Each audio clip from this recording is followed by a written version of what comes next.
Hello दोस्तों, exam preparation के YouTube channel पर मैं प्रियंका एक बार फिर से आप सभी का स्वागत करती हूं। आज डे वाइज सीरीज़ में हम लोग पढ़ने वाले हैं भारतीय संविधान के प्रमुख स्रोत। तो जो भी बच्चे नए हैं इस चैनल पर उन्हें मैं बता दूं, ये डे वाइज सीरीज़ है, डेली दोपहर 1 बजे आती है, जो कि यूपीपीएससी के सभी एग्ज़ाम को टारगेट करते हुए बनाई गई है। यूपीपीएससी का कोई भी एग्ज़ाम मतलब आरओ भी होने वाला है 11 फरवरी को। उसके साथ साथ एपीएस का एग्ज़ाम उससे पहले है। और अगर आप यूपीपीएससी प्री एग्ज़ाम टारगेट कर रहे हैं 2024 का, इन सभी के लिए लेटेस्ट ट्रेंड और पैटर्न के अनुसार ये क्लास है। आप सभी लोग यहाँ पर जीएस कंप्लीट कर सकते हैं। इसके साथ साथ रात को 9 बजे आरओ की प्रीवियस ईयर क्वेश्चन सीरीज चल रही है सब्जेक्ट वाइज।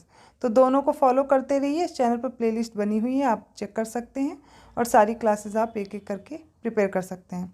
तो चलिए आज का अपना टॉपिक स्टार्ट करते हैं, भारतीय संविधान के प्रमुख स्रोत।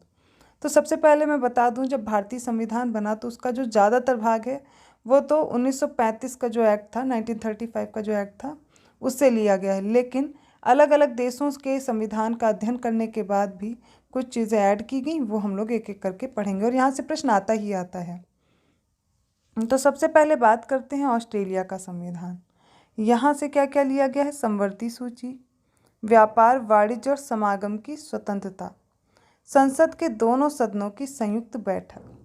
देखिए ऑस्ट्रेलिया के संविधान ये अभी पढ़िए और अभी का अभी तैयार करना है, ऐसा ना हो कि आपको फिर आप पेंडिंग डाल दें कि अभी याद करना और रह जाए। तो जो टॉपिक आप क्लास में पढ़ते हैं वो तुरंत तैयार कर लिया कीजिए। ऑस्ट्रेलिया के संविधान से लिया गया समवर्ती सूची। देखिए समवर्ती सूची क्या होती है?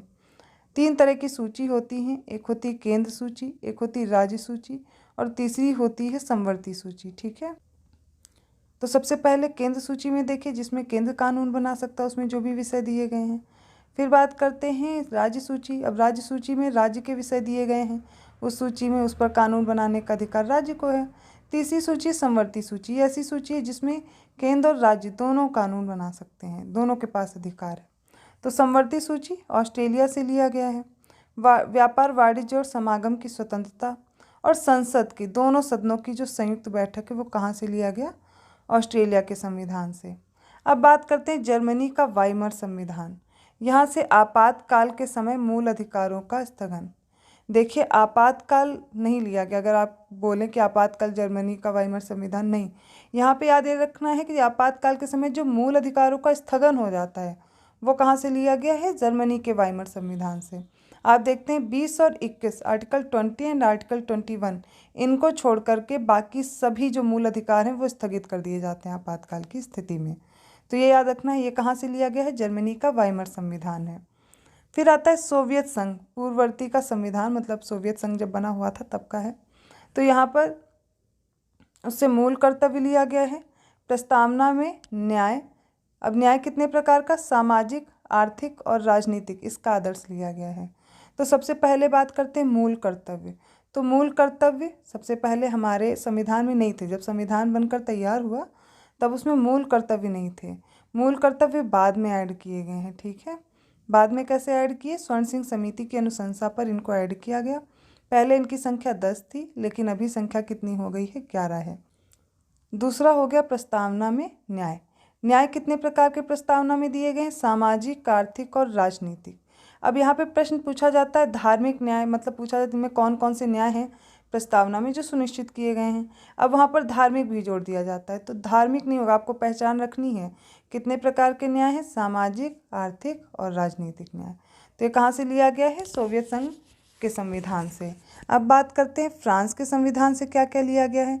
यहाँ पे गणतंत्रात्मक और प्रस्तावना में स्वतंत्रता, समता और बंधुता के आदर्श ये लिए गए हैं। तो फ्रांस के संविधान से सबसे पहले क्या लिया गया? गणतंत्रात्मक, और प्रस्तावना में कौन कौन से वर्ड? स्वतंत्रता, समता और बंधुता। अब देखिए प्रस्तावना में जो स्वतंत्रता दी गई वो भी कितने प्रकार की दी गई है? 5 प्रकार की स्वतंत्रता दी गई। मैं यहीं पे क्लियर कर दे रही हूँ, जैसे कुछ जो अलग से प्रश्न पूछे जाते हैं वो आपके यहीं तैयार हो जाएं। स्वतंत्रता में विचार, अभिव्यक्ति, विश्वास, आस्था और उपासना की यहाँ पर स्वतंत्रता प्रदान की गई है। ठीक है। समता, अब देखेंगे समता और समानता जो है यहाँ पर दिया गया है प्रस्तावना में, और उसके बाद बंधुता है। ठीक है, ये सब कहाँ से लिया गया है? फ्रांस के संविधान से लिया गया है, याद रहेगा। चलिए आगे बढ़ते हैं। दक्षिणी अफ्रीका का संविधान, यहाँ से क्या लिया गया है? संविधान में संशोधन की जो प्रक्रिया है और राज्यसभा के सदस्यों का जो निर्वाचन होता है ये कहाँ से लिया गया? दक्षिण अफ्रीका के संविधान से। फिर से याद करिए, संविधान में संशोधन की जो प्रक्रिया है वो कहाँ से ली गई? दक्षिण अफ्रीका। और राज्यसभा के सदस्यों का निर्वाचन दोनों कहाँ से लिए गए? दक्षिण अफ्रीका से लिए गए हैं, साउथ अफ्रीका से लिए गए हैं। देखिए, जो मैं आगे पढ़ती जा रही हूँ वो आप एक बार रिवाइज करते चलिए। ऑस्ट्रेलिया से समवर्ती सूची, व्यापार, वाणिज्य और समागम और संसद के दोनों सदनों की संयुक्त बैठक। जर्मनी के वाइमर संविधान से आपातकाल के समय मूल अधिकारों का स्थगन। फिर सोवियत संघ से क्या लिया गया? मूल कर्तव्य, और दूसरा क्या? प्रस्तावना में न्याय। फ्रांस के संविधान में गणतंत्रात्मक और प्रस्तावना में स्वतंत्रता, समता और बंधुता के आदर्श। दक्षिण अफ्रीका से संविधान में संशोधन की प्रक्रिया और राज्यसभा के सदस्यों का निर्वाचन। जैसे ही मैं अगले देश का पढ़ूंगी आपको पिछला फिर से पूरा रिवाइज करना है, ऐसे पढ़ते चलिए जैसे मैंने करा दिया है। अब जापान का संविधान, यहाँ से लिया गया विधि द्वारा स्थापित प्रक्रिया। क्या लिया गया है? विधि द्वारा स्थापित प्रक्रिया। अब बात करते हैं जहाँ से सबसे ज़्यादा, जो सबसे बड़ा सोर्स है हमारे संविधान का, भारत शासन अधिनियम 1935 का जो भारत शासन अधिनियम है उसकी बात करें। यहाँ से संघीय तंत्र लिया गया है, राज्यपाल का कार्यालय, न्यायपालिका, लोक सेवा आयोग, आपातकालीन उपबंध और प्रशासनिक विवरण। देखिए, यहाँ पे मैंने क्या बोला था? जर्मनी का वाइमर सिद्धांत याद करिए। आपातकाल के समय मूल अधिकारों का स्थगन, है ना, वो कहाँ से है?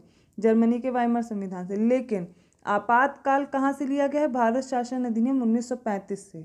दोनों में याद रखिएगा कहाँ पे क्या है। संघीय तंत्र भी भारत शासन अधिनियम 1935 से है। राज्यपाल का कार्यालय, न्यायपालिका और लोक सेवा आयोग ये भी किससे लिया गया है? भारत शासन अधिनियम 1935।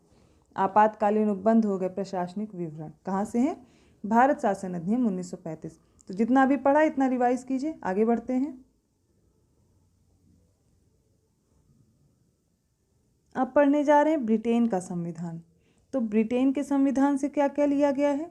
संसदीय शासन, विधि का शासन, विधायी प्रक्रिया, एकल नागरिकता, मंत्रिमंडल प्रणाली, परमाधिकार लेख, संसदीय विशेषाधिकार और द्विसदनवाद। तो ब्रिटेन से जो जो लिया गया है वो ढंग से याद कीजिए। पहले तो संसदीय शासन, तो संसद की व्यवस्था कहाँ से ली गई? ब्रिटेन से। विधि का शासन ब्रिटेन से, विधायी प्रक्रिया भी ब्रिटेन से है।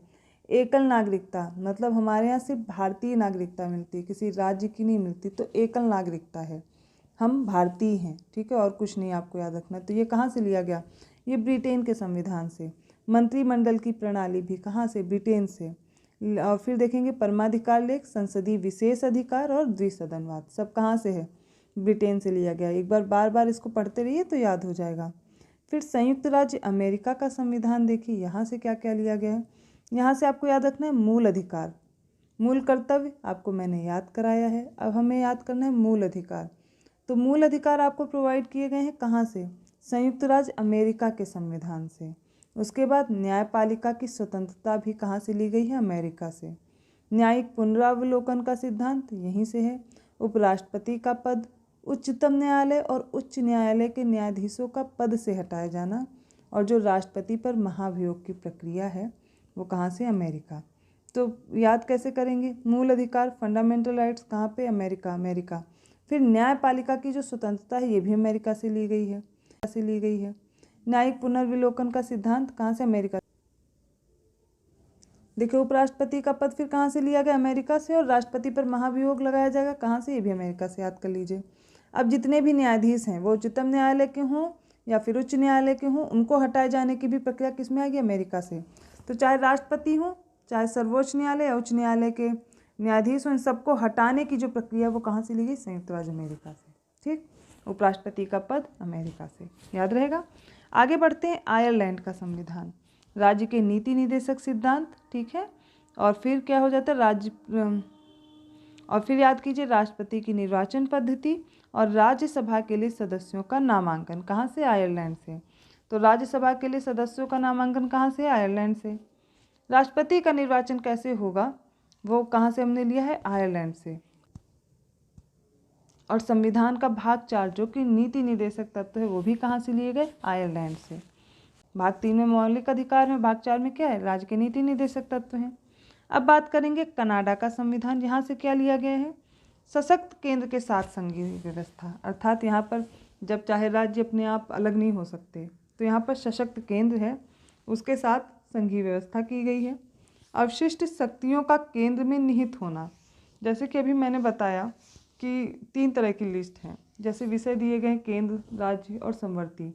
अब इसके अलावा कोई भी अलग विषय आएगा जो इन सूची में नहीं, वो किसके पास जाएगा? केंद्र के पास। तो अगर इसमें बात की जाए अवशिष्ट शक्तियों की, तो वो किसके पास है? केंद्र के पास है। केंद्र द्वारा राज्य के राज्यपालों की नियुक्ति और उच्चतम न्यायालय का परामर्शी न्याय निर्णयन, ये सब किस में दिया गया है? ये कनाडा के संविधान में, और उसी से हम लोगों ने लिया है। तो आपको याद रखना है ये कनाडा का। फिर से रिवाइज कीजिए। सशक्त केंद्र के साथ संघीय व्यवस्था, अवशिष्ट शक्तियों का केंद्र में निहित होना, केंद्र द्वारा राज्य के राज्यपालों की नियुक्ति और उच्चतम न्यायालय का परामर्शी न्याय निर्णयन। तो एक बार फिर से रिवाइज करा दूं पूरा, ठीक है? यहीं पे आपका प्रिपेयर हो जाएगा। तो ऑस्ट्रेलिया से समवर्ती सूची, व्यापार, वाणिज्य और समागम की स्वतंत्रता और संसद के दोनों सदनों की संयुक्त बैठक। जर्मनी का वाइमर संविधान, आपातकाल के समय मूल अधिकारों का स्थगन। सोवियत संघ से क्या लिया गया है? मूल कर्तव्य और प्रस्तावना में न्याय। कितने प्रकार के न्याय? सामाजिक, आर्थिक और राजनीतिक न्याय। फिर फ्रांस के संविधान से गणतंत्रात्मक और प्रस्तावना में स्वतंत्रता, समता और बंधुता का आदर्श लिया गया है। दक्षिणी अफ्रीका के संविधान से संविधान में संशोधन की प्रक्रिया और राज्यसभा के सदस्यों का निर्वाचन लिया गया है। जापान का संविधान याद रखिए, विधि द्वारा स्थापित प्रक्रिया। भारत शासन अधिनियम 1935 से संघीय तंत्र लिया गया है। राज्यपाल का कार्यालय लिया गया है, न्यायपालिका है, लोक सेवा आयोग है, आपातकालीन उपबंध है और प्रशासनिक विवरण है। फिर ब्रिटेन बहुत इंपॉर्टेंट, यहाँ से संसदीय शासन लिया गया, विधि का शासन, विधायी प्रक्रिया, एकल नागरिकता, मंत्रिमंडल प्रणाली, परमाधिकार लेख, संसदीय विशेषाधिकार और द्विसदनवाद। इसके बाद संयुक्त राज्य अमेरिका का याद करिए, मूल अधिकार, न्यायपालिका की स्वतंत्रता, न्यायिक पुनरावलोकन का सिद्धांत, उपराष्ट्रपति का पद, उच्चतम न्यायालय और उच्च न्यायालय के न्यायाधीशों का पद से हटाया जाना। फिर राष्ट्रपति पर महाभियोग। आयरलैंड से राज्य के नीति निर्देशक तत्व, राष्ट्रपति का निर्वाचन पद्धति जो है और राज्यसभा के सदस्यों का नामांकन। कनाडा के संविधान में याद करिए, सशक्त केंद्र के साथ संघीय व्यवस्था, अवशिष्ट शक्तियाँ केंद्र में निहित होंगी, केंद्र द्वारा राज्य के राज्यपालों की नियुक्ति और उच्चतम न्यायालय का परामर्शी न्याय निर्णय। तो यहाँ तक आज हमने पढ़ा है संविधान के जो प्रमुख स्रोत हैं। आपको एक एक करके तैयार करना है। अगर पॉलिटी से प्रश्न आता है तो आप देखते हैं मैच द फॉलोइंग में ये प्रश्न अक्सर करके पूछा जाता है, तो मोस्ट इम्पॉर्टेंट टॉपिक में से आता है। इसको आप अभी प्रिपेयर कर लीजिए, बार बार रिवाइज कीजिए तो कभी नहीं भूलेगा। अब इससे रिलेटेड कुछ प्रश्नों को हल कर लेंगे जो कि प्रीवियस ईयर क्वेश्चन में करा रही हूँ। आप उनको हल करते रहिए तो आपको खुद ही पता चल जाएगी कि प्रश्नों की प्रकृति कैसी और कैसे प्रश्न पूछे गए हैं। तो प्रिपेयर करते रहिए, इसी तरह अच्छे से पढ़ाई करते रहिए। ऐसे ही और टॉपिक के साथ मिलते हैं नेक्स्ट डे वाइज सीरीज़ में। वीडियो को लाइक करना मत भूलिए, चैनल को सब्सक्राइब ज़रूर कर दीजिए और हाँ, अगर अदर वीडियोस के नोटिफिकेशन चाहिए तो बेल आइकन ज़रूर प्रेस कर दीजिए। मिलते हैं अगली क्लास में, तब तक के लिए धन्यवाद।